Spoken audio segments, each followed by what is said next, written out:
அஸ்ஸலாமு அலைக்கும் வரஹ்மத்துல்லாஹி வபரகாத்துஹு.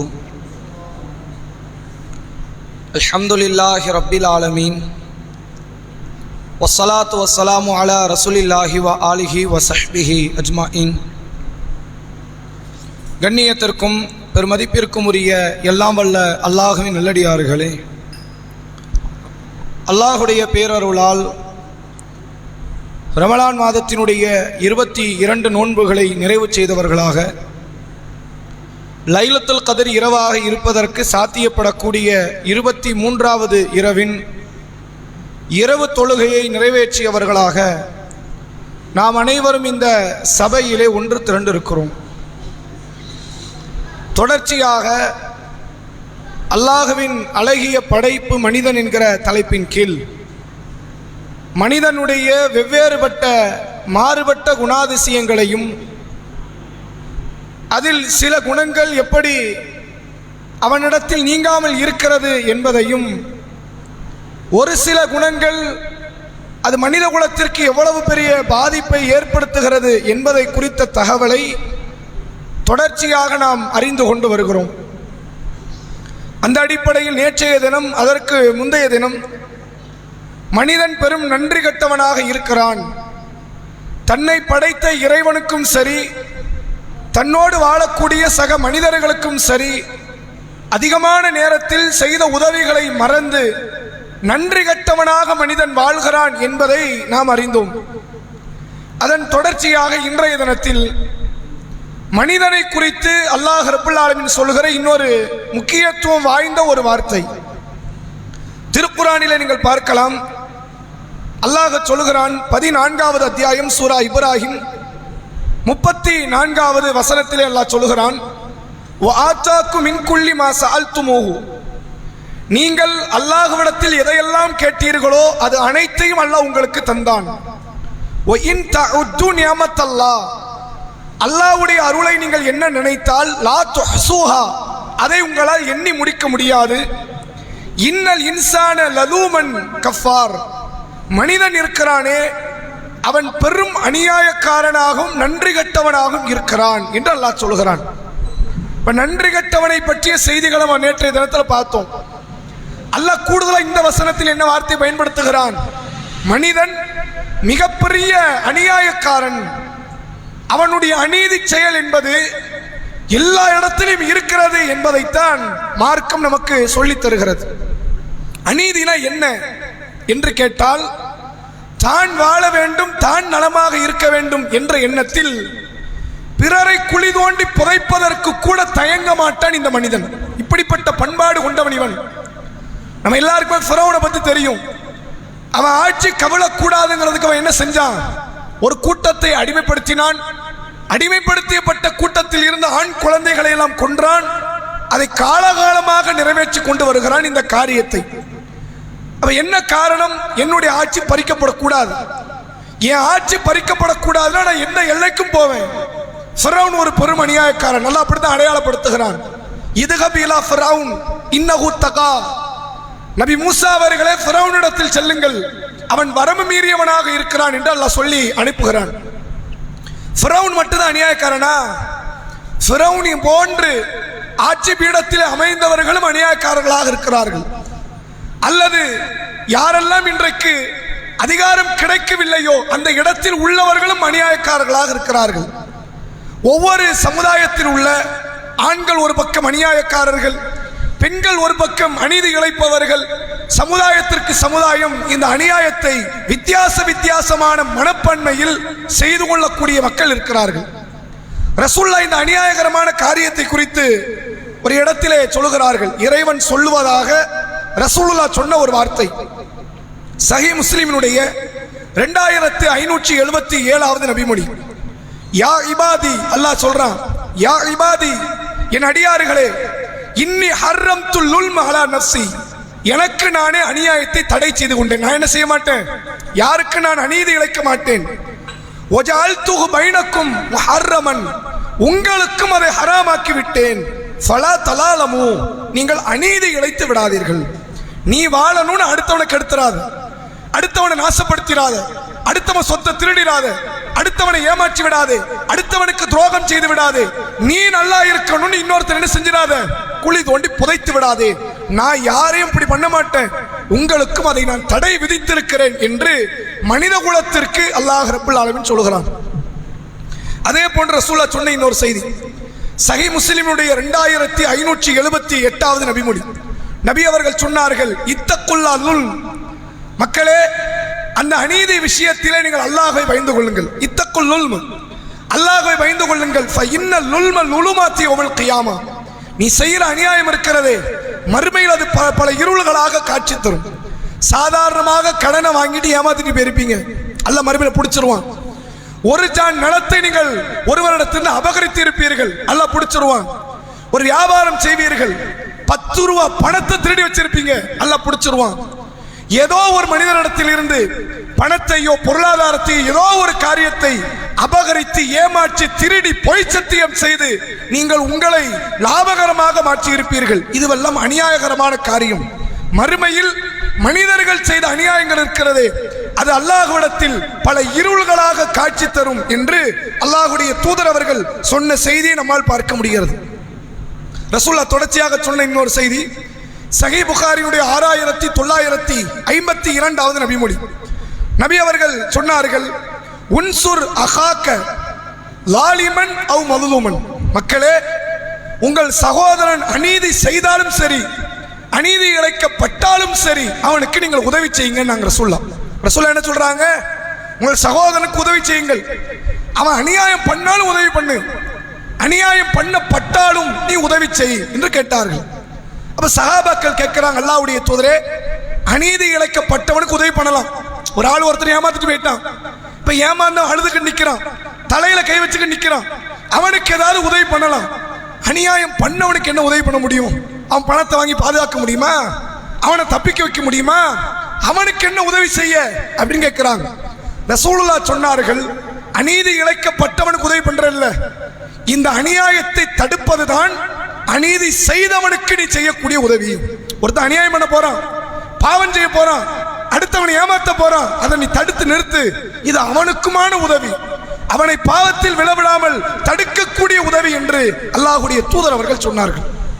கொஞ்சம் சிந்திச்சு பாருங்க, இன்னைக்கு நம்ம பொருளாதாரத்தை சேர்க்கிறோம், வீட்டில் ஆடம்பர பொருட்களை குவிக்கிறோம், பேங்க் பேலன்ஸை அதிகப்படுத்த பார்க்கிறோம், வீட்டில் உள்ள பெண்களுக்கான நகையை அதிகப்படுத்துவதற்கு துடிக்கிறோம்.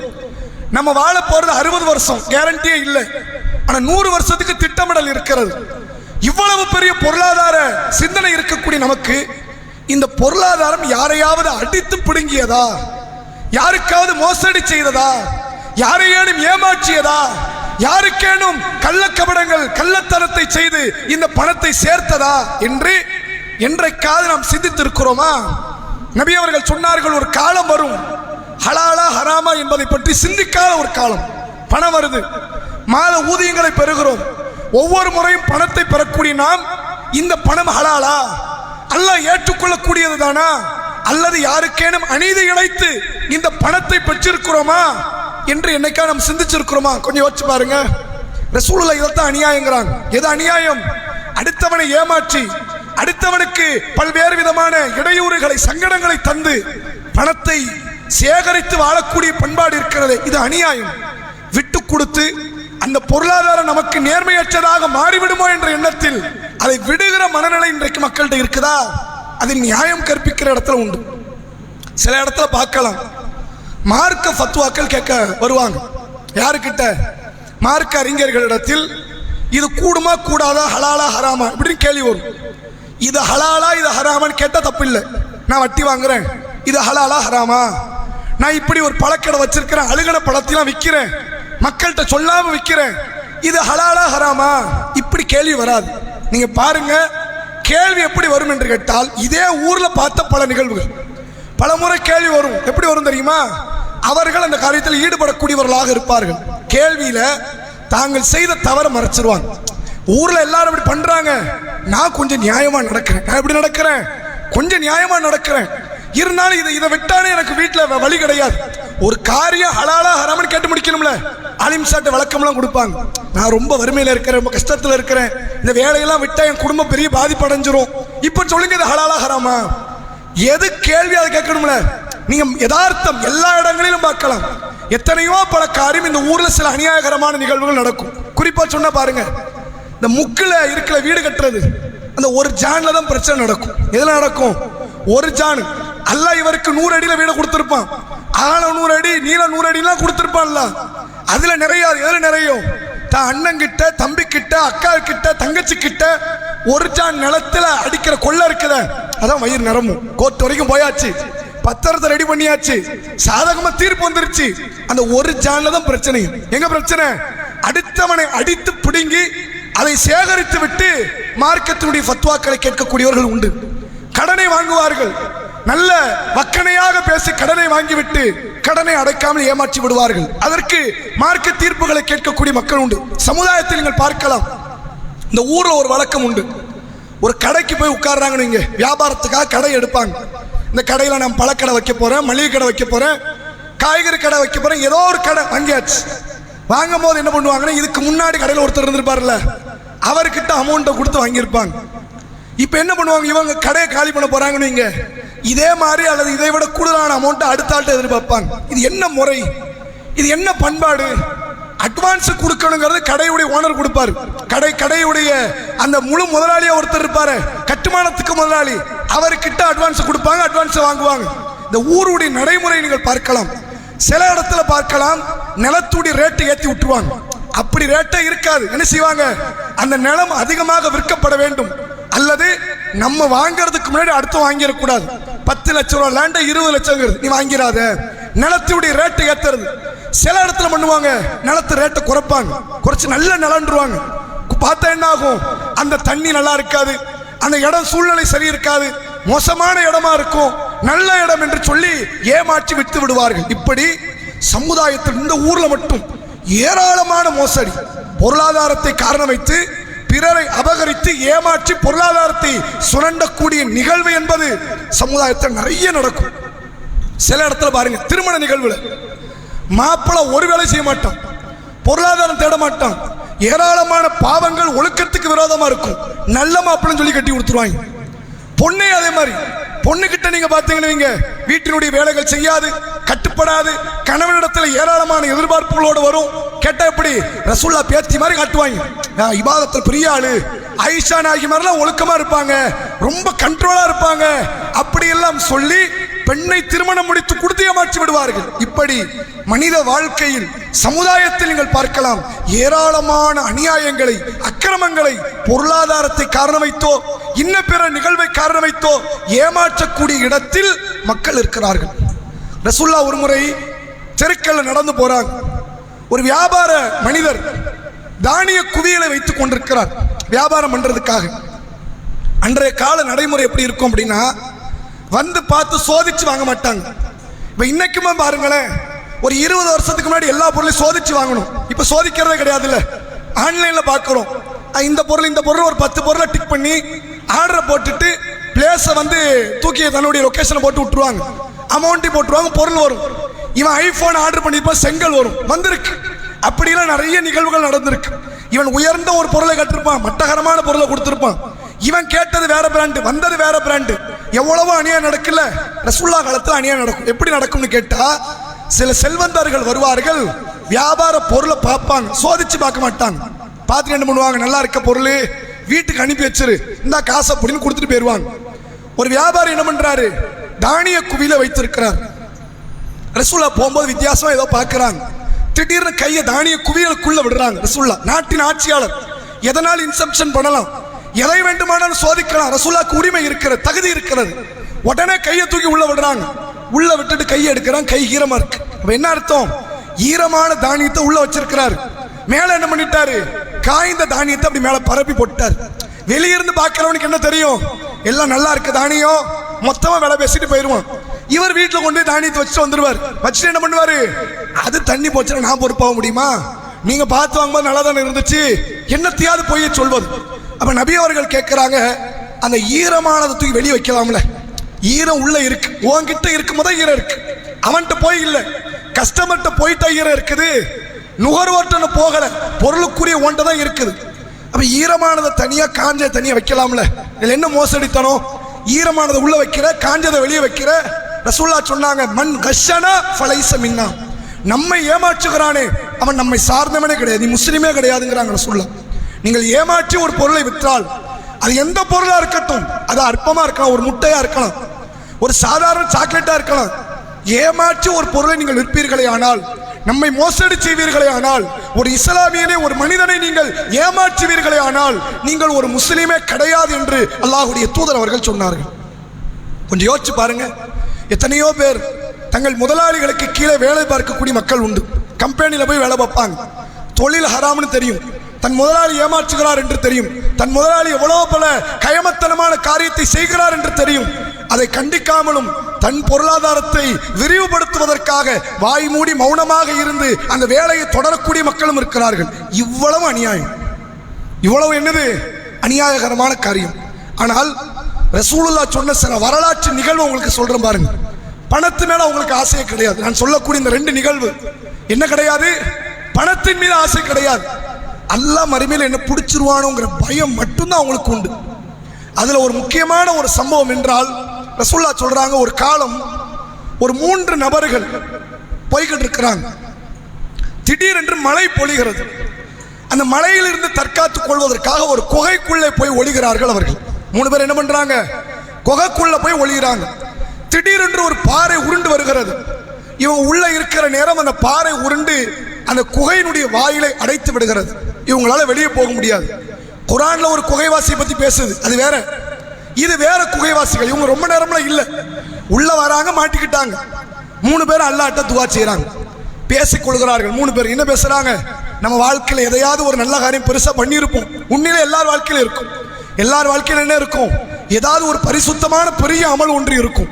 அவங்க 3 பேர் பேசிக்கிறாங்க, ஏதாவது ஒரு நல்ல காரியம் பண்ணியிருப்போம், செய்யாமல இருக்க மாட்டோம், அதை அல்லாஹ்ட்ட சொல்லி முறையிட்டு துஆ செய்வோம் என்று முடிவெடுக்கிறாங்க. ஒருத்தர் தன் தாய் தந்தைக்கு செய்த உதவியை பணிவடைய சொல்லி அல்லாஹ்ட்ட துஆ செய்கிறார். ஒருவர் விபச்சாரத்திற்கு நெருக்கத்துக்கு போயிட்டார், அல்லாஹ்க்கு பயந்து விலகிட்டார், அதை சொல்லி அவர் அல்லாஹ்ட்ட துஆ செய்கிறார். இன்னொருவர் சொல்லுகிறார், 3வது ஒருவர், யா அல்லாஹ், நான் ஒரு ஆளை பணியாளராக நியமித்தேன். என்கிட்ட ஒருத்தர் லேபர் இருந்தார், அவருக்கு தினம் கூலி என்னது, ஒரு மரக்கா அளவுக்கு தானியத்தை கொடுப்பேன். ஒரு குறிப்பிட்ட அளவு, ஒரு அளவை வைத்து தானியத்தை தினம் தினம் அவர் கூலியா கொடுத்துக்கிட்டு இருந்தேன். ஒரு நாள் என்ன ஆச்சு, கூலியை தூக்கி முன்னாடி வைக்கிறேன், அவர் எடுக்கிறதுக்கு முன்னாடி போயிட்டார். அவர் தான் கேட்கிறார் வந்து, முதலாளி இன்னைக்கு கூலியை தரலேன்னு கேட்கிறார். நான் தூக்கி முன்னாடி வைக்கிற, எடுக்கல, போயிட்டார். அவருக்கு ஏதோ ஒரு வேலை, போயிட்டார். போனவர் வரணுமா இல்லையா, வரல. இந்தா வருவார், வரல. பொருள் நாசமாயிரும்.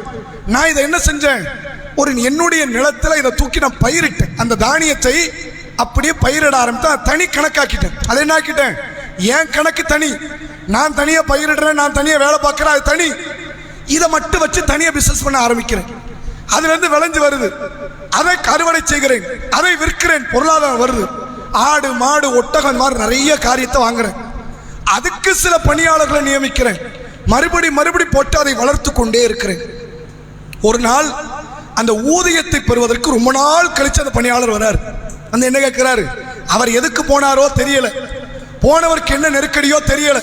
திரும்பி வரும்போது நமக்கு இவர் தரணுமே, அந்த முதலாளி ஒரு மரக்கா அளவுக்கு தானியம் தரணுமே, அதை வாங்கி பார்ப்போன்னு வராரு.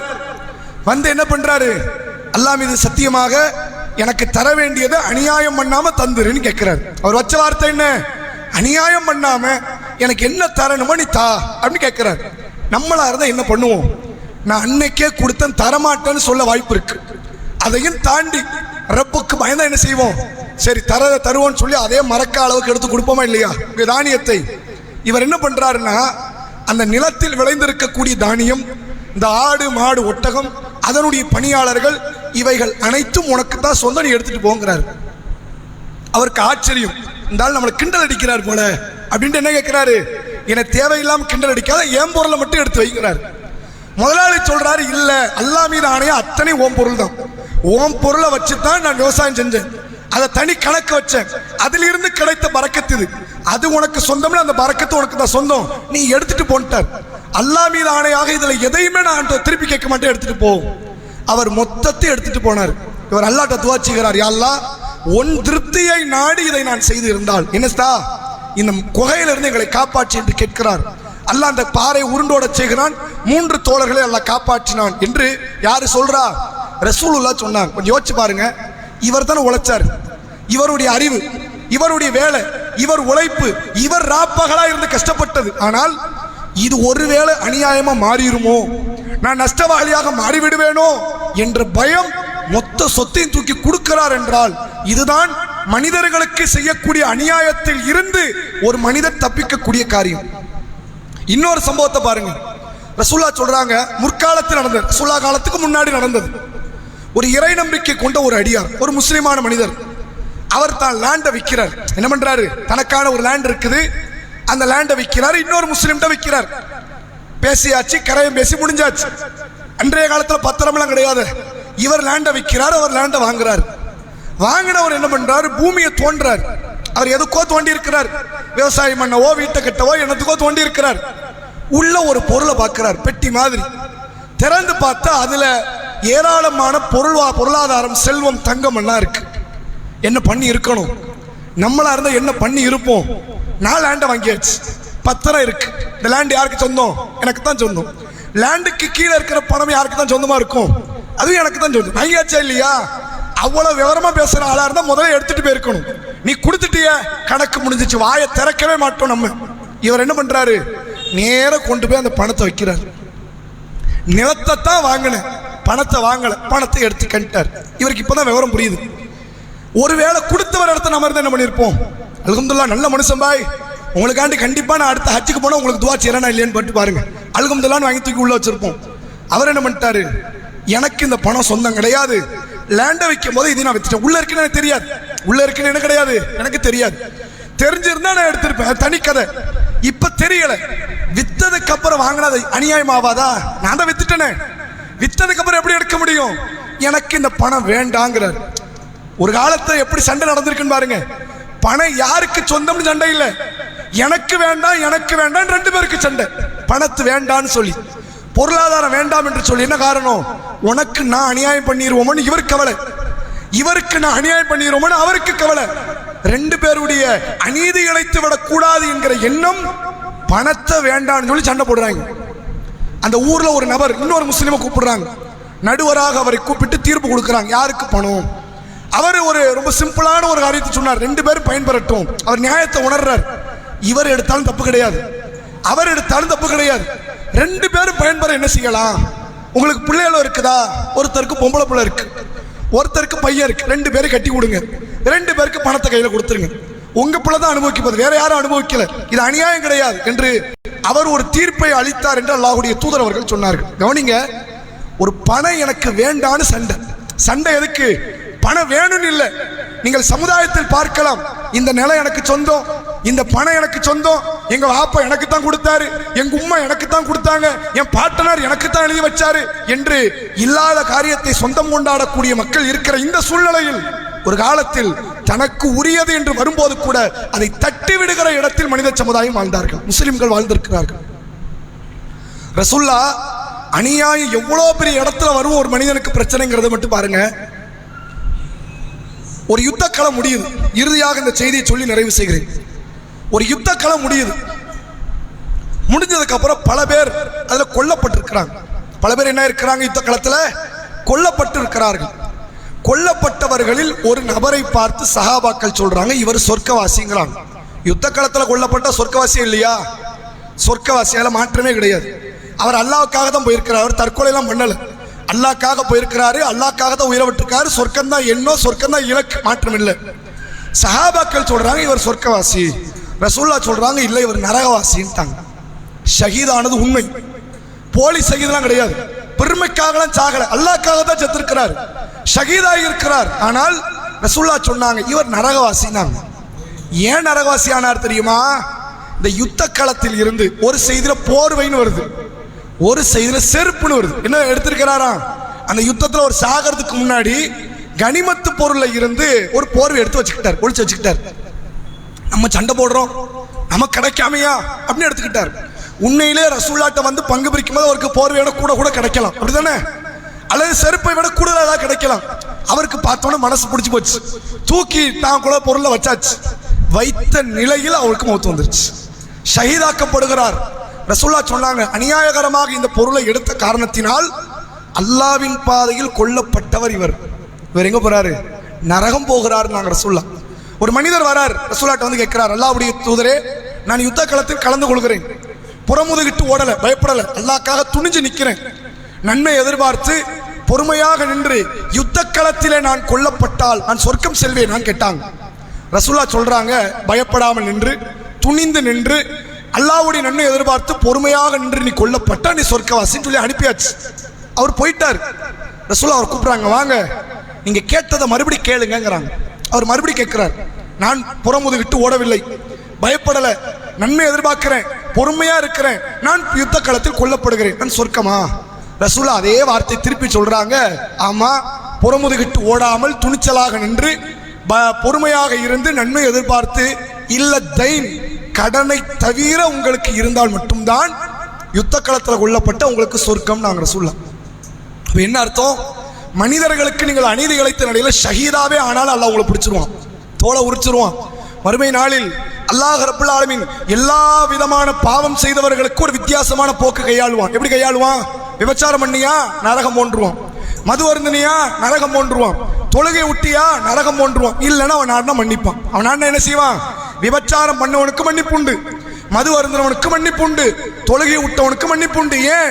இதெல்லாம் எனக்கு நீ செஞ்ச அநியாயம், நான் சொன்ன நீ கேட்கல, நான் தொழுன நீ தொழுவல, நான் மது அருந்தாதன்னு நீ அருந்திட்ட, நான் விபச்சாரம் பண்ணாதன்னு நீ பண்ணிட்ட, அப்படிதானே? எனக்கு செஞ்ச அநியாயம், நான் நாடுனா தண்டிப்பேன், நாடுனா மன்னிப்பேன். அடுத்தவனுக்கு நீங்க அநியாயம் பண்ணவே இல்லை. அப்ப வித்தியாசமான பார்வையெல்லாம் பார்க்கறான். எப்படி பார்க்கறான்? அவன் மன்னிச்சானா? மன்னிக்கல, நானும் மன்னிக்க மாட்டேன்றான். யார் மன்னிக்கணும்? யாருக்கிட்ட இருந்து திருடுனீங்களோ, யாருக்கிட்ட இருந்து ஏமாத்துனீங்களோ, யார் சொத்தை மோசடி பண்ணீங்களோ, யாருக்கிட்ட லஞ்சம் வாங்கினீங்களோ, யார் நிலத்தை அபகரிச்சீங்களோ, யாருடைய உயிரை பறித்தீர்களோ, யாருக்கு நீங்கள் துரோகம் இழைத்தீர்களோ, யாருக்கு நீங்கள் அநீதி இழைத்தீர்களோ, அவன் மன்னிக்காமல் நான் மன்னிக்க முடியாது. நீ அவன்கிட்ட கேளு, அவன் மன்னிப்பானா? மன்னிக்க மாட்டான். ஏன் மன்னிக்க மாட்டான்? மறுமையில் அல்லாஹ்வை தவிர எந்த உயிருக்கும் மன்னிக்கிற எண்ணமே இருக்காது. ஏன்?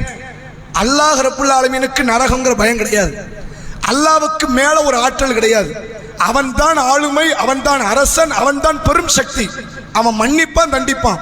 மற்ற எல்லா உயிருக்கு என்ன பயம் இருக்கும்? நான் நரகம் போயிருவோமோங்கிற பயம் இருக்கும். மறுமையில ஒரு அடியான் இன்னொரு அடியான மன்னிக்க மாட்டான். அதனால தான் அல்லாஹ் குர்ஆனில சொல்கிறான், ஃபைதா ஜாஅத்தி சாஹா, மறுமையில பெரும் அமளி ஏற்படும் போது, யௌம யஃபிருல் மர்உ மின் அஹீஹி, ஒரு மனிதன் தன் சகோதரனை விட்டு ஓடுவான், வ உம்மிஹி வ அபீஹி, தன் தாயை தந்தையை விட்டு ஓடுவான், வ சாஹிபத்திஹி வ பனீஹி, தன் மனைவியை பிள்ளையை விட்டு ஓடுவான். லிகுல்லி இம்ரி யௌமஇதின் ஷஅனு யுக்னி, ஒவ்வொருவனுக்கும் தன்னுடைய இலக்கை நோக்கி தன்னுடைய குறிக்கோளை நோக்கி தான் எண்ணமாக இருப்பான். அந்த நேரத்தில் மன்னிப்பானா? மன்னிக்க மாட்டான். அல்லாஹ் எதுக்கு சொல்றான்? அவன் மன்னிக்க மாட்டான், நானும் மன்னிக்க மாட்டேங்கிறான். அவனுக்கு என்ன தேவையோ அது இன்றைக்கு பூர்த்தி ஆகும். என்ன தேவை அவனுக்கு? ஒன்று உன் நன்மை தேவை, அல்லது அவன் பாவச்சுமை இறங்கணுங்கிறது தேவை. இதுல ஏதாவது நடந்தால்தான் இறை மன்னிப்பு கிடைக்கும் என்று அநியாயத்திற்கு அல்லாஹ் பதிலளிப்பான். ரசூலுல்லாஹ் சொல்றாங்க, மறுமை நாளில் அநீதிகள் இருள்களாக வந்து நிற்கும். நான் சிராத்துங்கிற பாலத்தில் போகணும், அப்படிதானே? மறுமை நாளினுடைய பல விசாரணைகள் ஒரு விசாரணை என்னது? சிராத் என்கிற பாலத்தை கடந்து செல்லணும். அந்த கடந்து செல்லும் போது அதிலே ஒளி ஊட்டப்படாமல் இருள்கள் வருகிறது என்றால் உலகத்திலே நாம் செய்த அநியாயங்கள் தான் அதற்கு காரணம் என்பதை உணர்ந்து பணம் சேர்ப்பது அல்ல முக்கியம். எது முக்கியம்? நீங்க லட்சக்கணக்கில் சேர்ப்பீங்க, அல்லாஹ் ஹலாலா சேர்க்கும் போது அல்லாஹ் மறந்து சேர்த்தாலே அதை தண்டிக்கணும். கரெக்டா? நேர்மையா சம்பாதிக்கிறீங்க, யாருக்கும் ஏமாத்தல, யாருக்கும் மோசடி பண்ணல, ரப்ப மறந்துட்டு பணம் சேர்த்தா அதுக்கு பேர் என்னங்கிறான்? அதுவே இஸ்லாத்துல ஹராம். அல்லாஹ் மறந்துட்டு பணத்தை தேடாதங்குது. ஆனால் இங்க சமுதாயத்தில் எப்படி அல்லாஹ்வை ஞாபகம் வச்சுக்கிறாங்க, கரெக்டா தொழுகிறாங்க, கரெக்டா நோன்பு வைக்கிறாங்க, கரெக்டா ஜக்காத்து கொடுக்கறாங்க. ஆனால் பிறருடைய சொத்தை, பொருளாதாரத்தை, நகையை, பணத்தை, நிலத்தை சுரண்டி அதன் மூலமாக வயிற்று பிழப்பை நடத்தி நிம்மதியாக தனக்கென்று ஒரு இருப்பிடத்தை, சிம்மாசனத்தை உருவாக்கிவிட்டு நான் யோக்கிய நல்லவன் பேசுகிற பண்பாடு இருக்கிறது. மறுமை நாளில் அந்த அடியார்களை அழித்து நாசமாக்கக்கூடிய நிகழ்வு என்பதை மறந்துவிடக்கூடாது. அனைவரும் நாம் அல்லாஹ்வுக்கு பயந்து கொள்ள வேண்டும். நான் முன்னாடி சொன்னதுதான், தொழுகையோ மதுவோ விபச்சாரமோ தொழுகை விடுவதோ அது அல்லாஹ்விடத்தில் மாட்டிக்கொண்டு தண்டனை பெற்றுக் கொள்ளலாம் அல்லது மன்னிக்கப்படலாம். ரெண்டுக்கு வாய்ப்பு இருக்கு. 50% மன்னிப்பு, 50% நரகம். எதனால் கிடைக்கலாம்? மனித உரிமைகள் விஷயத்திலே விளையாடிவிட்டு அவன் கண்ணீர் மல்க, அவன் வயிறெறிய, அவன் வேதனைப்பட, அவன் தலை தொங்க நீங்கள் அடுத்தவனுடைய சொத்தை எடுத்துவிட்டு நீங்கள் வாழ்வீர்களே. ஆனால் ரசூலுல்லாஹ் யாருக்குமே சொல்லாத ஒரு வார்த்தையை சொன்னாங்க, இத்தக்கை தாவத்தல் மதுலூம், அநீதி இழைத்தவன் இழைக்கப்பட்டவனுடைய துவாவுக்கு பயந்து கொள்ளுங்கள். வேற எவன் துவாவுக்கா நம்ம பயப்படணுமா? அவசியமே கிடையாது. அநீதி இழைக்கப்பட்டவன் துவாவுக்கு பயந்துக்க. ஏன் தெரியுமா? லைஸ பைனஹா வ பைனல்லாஹி ஹிஜாப், அல்லாஹ்வுக்கும் அவனுடைய துவாவுக்கும் மத்தியில் எந்த விதமான திரையும் கிடையாது. உடனடியாக அங்கீகரிக்கப்படுற இடத்துல அநீதி இழைக்கப்பட்டவன் இருக்கிறான். அவன் கேட்ட என்ன ஆகும்? ரசூலுல்லாஹ்வுடைய காலத்தில் வாழ்ந்த ஒரு நபி தோழர் சாத் பின் அபி வக்காஸ் என்ற ஒரு தோழர், அவர் பிற்காலத்தில் வாழும் பொழுது அவர் மீது ஒரு பொருளாதார குற்றச்சாட்டு ஒரு பெண்மணி சுமத்துறாங்க. என்ன பண்றாங்க? இந்த சாத் பின் அபி வக்காஸ் இருக்கார, சொர்க்கவாசி சொல்றீங்களே, இவர் யாரு? பணத்தை திருடன் அவர்ட்டாங்க. போற போக்கில் ஒரு அம்மா பேசிட்டு போயிடுச்சு. அவர் கடுமையான மனவேதனை. அவர் சொல்றாரு, நான் திருடி இருந்தால் என்ன அழிக்கட்டும், நான் ஒருவேளை திருடலை, ஏமாத்தலை, மோசடி செய்யலை அப்படின்னா உனக்கு கண்ணு போகிற நிலையில உன்னுடைய மரணம் வரணும்னு அவர் அல்லாஹ்ட்ட துவா செஞ்சு போயிட்டார். கடைசியில் அந்த அம்மா கண்ணு போகி எந்த விதமான ஆதரவற்ற நிலையில் தான் மரணத்தையும் அடைந்தார்கள். நீங்கள் அநீதி என்பது பணத்தால் மட்டுமல்ல, அடுத்தவர்கள் மீது விதைக்கக்கூடிய ஒரு அவதூறு கூட ஒரு அநீதி என்பதை மறந்து விடாமல் யாருக்கும் எந்த விதமான அநியாயத்தையும் துரோகத்தையும் செய்து விடாதீர்கள். அல்லாஹ் ரப்புல் ஆலமீன் இதை உணர்ந்துதான் ஒரு சட்டத்தை போடுறான். என்ன போடுறான் தெரியுமா? பெத்த வாப்பாக்கும் அநியாயம் பண்ணிடுவான். யாரு? மனுஷன் இருக்கிறானே, பெத்த வாப்பாக்கு அநியாயம் பண்ணிடுவான், பெத்த உம்மாக்கு அநியாயம் பண்ணிடுவான். எப்படி அநியாயம் பண்ணுவான்? நீ சாகிறதுக்கு முன்னாடி சொத்தை உன் பிள்ளை கொடுக்காதேன்ட்டான்ல. என்ன பண்ணக்கூடாது? நீ பெரிய கோடீஸ்வரனா இருக்கலாம், உன் புள்ள பெரிய ஏழையா இருக்கலாம், அவனுக்கு உதவி பண்ணு, தப்பு கிடையாது. எது பண்ணாத? சொத்தையெல்லாம் பங்கு பிரிச்சு மூத்தவனுக்கு இது, இளையவனுக்கு இது, லாத்தாக்கு இது, காக்காக்கு இதுன்னு பிரிச்சிடாத. பிரிச்சுட்ட உன் கதை முடிஞ்சிருச்சு. சாகிறதுக்குள்ள அவன் வெளியே தள்ளிடுவான். 110 இப்படி நடக்கும், 20 நடக்கும். அல்லாஹ் என்ன பண்றான்? வாப்பா மௌத்துக்கு அப்புறம் எப்ப சொத்தை பிரிக்கணுமா? உடனே பிரிச்சிடலாமா? பிரிக்க கூடாது. வாப்பாவுடைய வசியத்தை நிறைவேற்றுங்கிறான்ல. சரி, அப்புறம் சொத்தை பிரிக்கலாமா? வாப்பாவுடைய கடன் நிறைவேற்றுங்கிறான். அதுக்கப்புறம் அப்ப பிரிங்கிறான். எப்ப பிரிக்கணுமா? வாப்பா சாகணும், அவர் வசியத்தை நடக்கணும், அவர் கடன் முடியணும், அப்புறம் சொத்து இருந்தா எடுத்துக்க, இல்லைன்னா விட்டுட்டு போ, அவ்வளவுதான். அவர் கொடுத்தா வாங்கு, அவர் கொடுக்குன்ற ரசூலுல்லாஹ் தனியா சொல்லிட்டாங்க.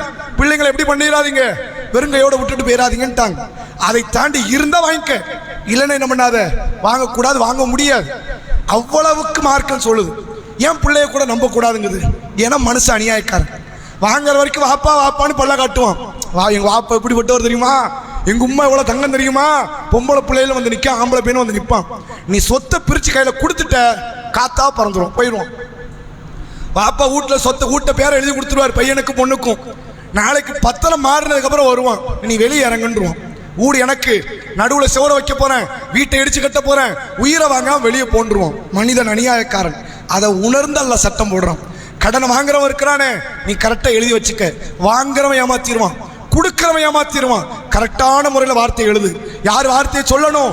கடனை வாங்கின வார்த்தை சொல்லணும். எழுத்தர் உங்கள்கிட்ட இல்லைன்னா சாட்சி ஏற்படுத்து. 2 ஆம்பளை இருக்கணும். ஒரு ஆம்பளை தான் இருந்தா 2 பொம்பளை ஏற்படுத்திக்க. ஒரு பெண் மறக்கும் போது இன்னொரு பெண் ஞாபகப்படுத்துவாள். இவ்வளவு சட்டத்தை ஏன் சொல்றான் தெரியுமா? மனுஷ அநியாயக்காரன். இந்த மனிதன் அநீதி இழைக்கிறவன் என்பதனால தான் இஸ்லாத்துல ஏராளமான சட்டம் இருக்கு. நேர்மையா இருந்தா இவ்வளவு சட்டம் வர வேண்டியதே கிடையாது. அப்படித்தானே? நேர்மையா இருந்தா இவ்வளவு சட்டம் வரணுமா?